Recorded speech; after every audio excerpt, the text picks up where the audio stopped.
This is a sound from the past, and it makes you feel a part of a community. That's everybody's sound, that's everybody's timer. Just to give you some idea, the Liberty Bell is only just over 2,000 pounds. So if we're talking about our bell being about 2,400 pounds, you know, it's bigger than the Liberty Bell. And people don't really realize that. Well, 1908 was a peaceful time in the United States. You know, we were between the Civil War and the beginning of the Great War. Indiana was flourishing. So back then, every town and every city was competing to have the very best of everything. If you were going to build a courthouse, you were going to make it the nicest courthouse you possibly could build, because it was a competition. We wanted to show off. So in order to make the bell, we had to send the Van Dusen Company in Cincinnati 2 older bells that weren't working anymore, so they could be melted down to create a bigger bell for our courthouse, our new courthouse.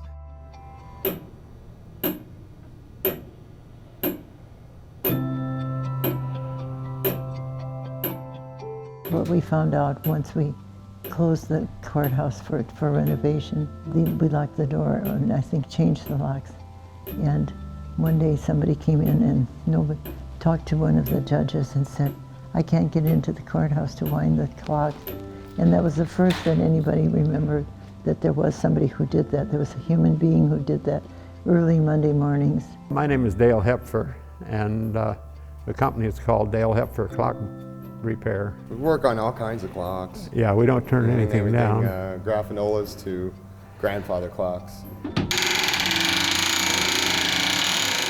Gravity is what runs the clock. You have the weight, which drives the gear train, and the gear train would spin if it weren't for a pendulum swinging back and forth. We've not really had much in the way of failures. No. One time the construction crew moved the hands somewhere on one of these clocks. Or the crows. The crows will move the hands, Yeah. and we have to readjust the hands every once in a while.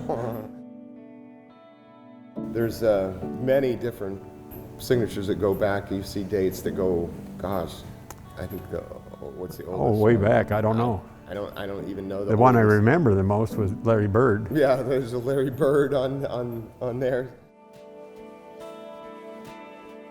I'm really glad to keep it going, I'm sure, and I'm hoping that, you know, it'll go on for another 117 years. We still have our courthouse, and we still have our square and our bell. It helps us remember there was a time when Bloomington was a different place, but it still is the same place. Well, we should be proud because it does represent.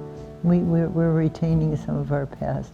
And you know, we're only here for a while, but that building is there for a long time. And that's ours. It belongs to all of us.